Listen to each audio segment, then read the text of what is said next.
going for a max amount of weight for a single repetition, or even doing, sets of 4 just to build strength. You're building muscle too, so you're doing controlled movements, but in an explosive fashion. It's not just pure powerlifting, just trying to move the weight. You're still filling the weight, but you're training as heavy and explosive as possible with maintaining control. It's a controlled explosion from the bottom, and you follow through with it all the way. It's constant acceleration. You want to think of accelerating the weight through the movement instead of just moving the weight. You want to be constantly trying to accelerate, push harder as you're going up.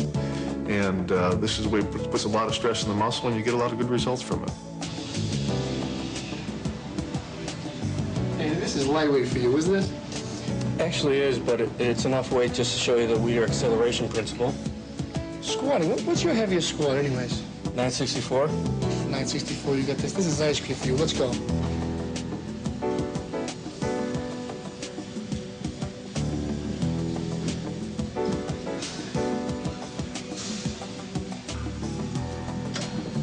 Watch how I accelerate from the bottom.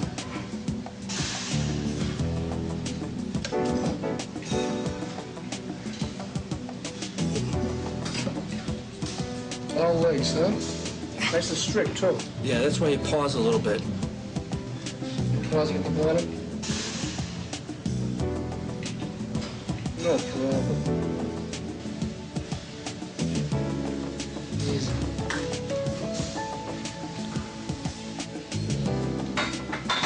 You're in. I can see that was really tough for you. Ice cream, baby, ice cream.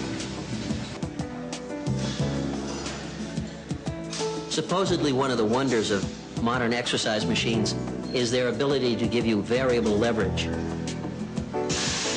Well, actually, compensatory acceleration, which is the basis of power training, also gives you variable leverage. It works this way. When you're going through a movement, you have, at different points, at a leverage advantage or leverage disadvantage. That is, you're stronger in some places because of mechanical advantage, and you're weaker in others.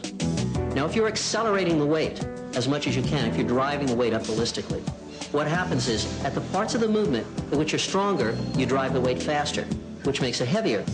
Now, at the parts where you're not as strong, where you're weaker, then the weight is lighter. So what you've done is you've created a situation in which, when you're weaker, the weight is lighter. When you're stronger, the weight is heavier. For instance, in a bench press, as you get the bar down to your chest, then you're weaker. So as you accelerate up, you can't push it as fast. The bar at that point is lighter. But as you start to straighten out your arms and you get a mechanical advantage, well, at that point, the bar becomes heavier. You're stronger, the bar is heavier. Well, that's variable leverage.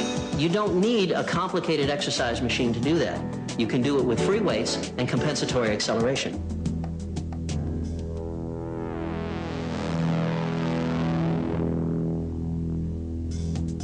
Training to failure is another familiar training principle to most bodybuilders. It means continuing with any given set until you can't squeeze out any more reps with the weight you're using without stopping to rest. But this doesn't work with acceleration training. Acceleration training is designed to generate power. And what does this exactly mean? Power is different from strength. Strength is your ability to lift a weight a given distance. But in power, time comes into play. Power is a measure of the weight times the distance, divided by the time. That is, the faster you lift it, the more power you generate. We racked it because you weren't accelerating more, which means you weren't generating enough power. When you can't generate enough power, it's not good for mass training. I understand that. I felt that when I was coming towards the end, the 8th rep. So for acceleration training, you don't train to failure, you train to the failure of power. That is, you keep going until you can't accelerate the weight anymore. When power fails, stop. Take a rest for a minute or more. Then come back for another acceleration set. Again, what we're doing is working that white muscle fiber. In order to do that, we have to accelerate from the bottom of the movement all the way up to the top. Controlling on the way down, exploding on the way up, squeezing those lats.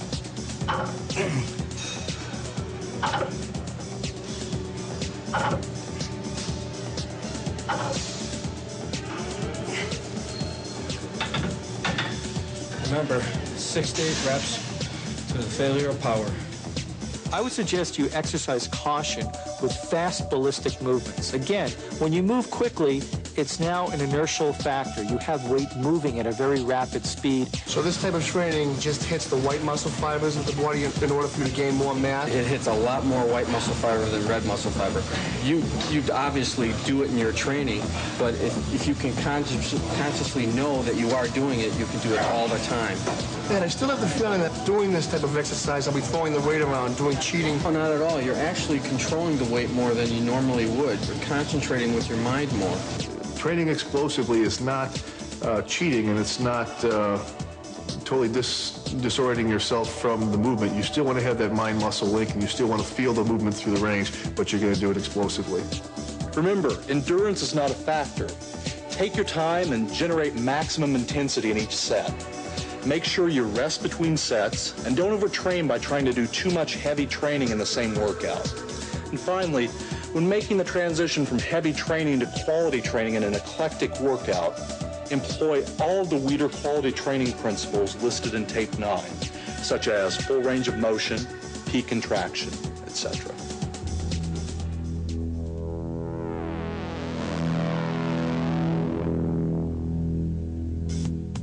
Since training heavy helps build muscle, all things considered, the heavier you're able to train and still manage to do 6 or 8 reps, the more muscle mass you can build. One intensity training principle that helps you to do this is forced reps, a technique in which your training partner helps you to lift a weight just a little too heavy for you, or to force out more reps in a set than you could do on your own. Say your bench press is 250 pounds. If you want to increase your bench press, basically you would do, say you do 8 reps with 250. We restrict the weight. After you do one set, do 225 and 200. The next time you handle 260 or 270 because the fourth rep you have someone there to spot you. You force yourself to increase the rep. Like say if you do 8 reps, you can't do 2 more. You have a training partner to help you for a fourth rep. The next time you can handle the same weight and do 10 repetitions, then the next workout you handle more weight. So with the fourth rep technique enables you to be stronger and stronger.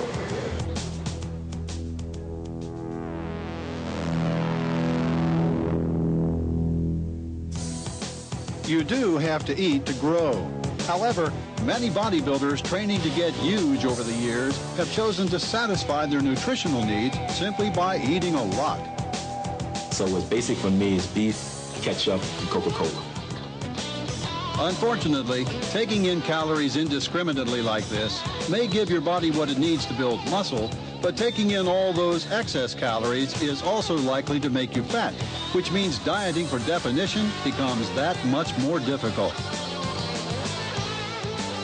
Heavy training creates the demand for nutrients in the body. If you want to get big and strong, you have to supply whatever nutrients the body needs and deliver them when the body is most ready to absorb them. Tape 8 of the Weider system covers diet and nutrition at great length, but here is a summary of what, when, and how much to eat to give your body what it needs to build maximum mass. Eat at least 1 gram of protein per pound of body weight on days when you're doing intense training. Eat 5 or 6 smaller meals during the day rather than 2 or 3 larger meals. Take in both protein and carbs immediately after any intense workout. Fat intake should be kept low to moderate in your diet. Drink plenty of water to allow your metabolism to function most efficiently. You need to eat an adequate diet with supplements. It is especially important to eat protein during the window of opportunity, before, during, and after your workout. When I'm training for mass, I like to eat a lot of variations of food, primarily beef.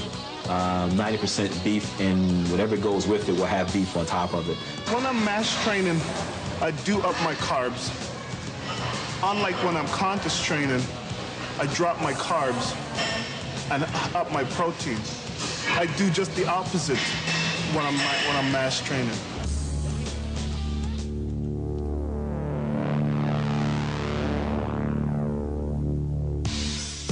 Train with heavy weights. Your muscles will not grow unless you overload them with progressively heavy poundage.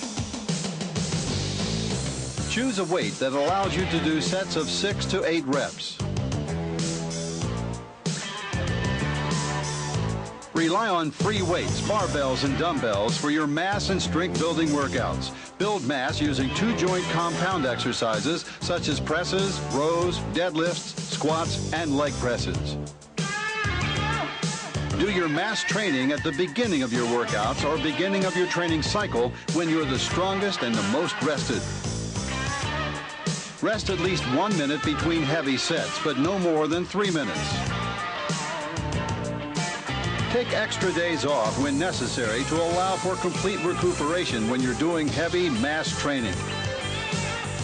Cycle your training, alternating heavy and light training workouts or groups of workouts. Use the compensatory acceleration principle to develop the maximum of white fiber with ballistic movements. Train to the failure of power, your ability to accelerate a weight rather than to the point where you can't move the weight at all. Handle heavier weights doing forced reps with the help of a training partner. To develop as much mass and strength as possible, eat at least 1 gram of protein for every pound of body weight on heavy training days, and eat a sufficient number of calories to allow your body to grow. Remember, strict dieting and maximum muscle gains don't mix. Now that you know everything you have to know about power training and building mass and power, you must master nutrition, because nutrition is what's going to turn your mass training and power training into muscularity, shaping, and muscularizing and hardening your body. You don't have to begin weight training at 15, 16, 20.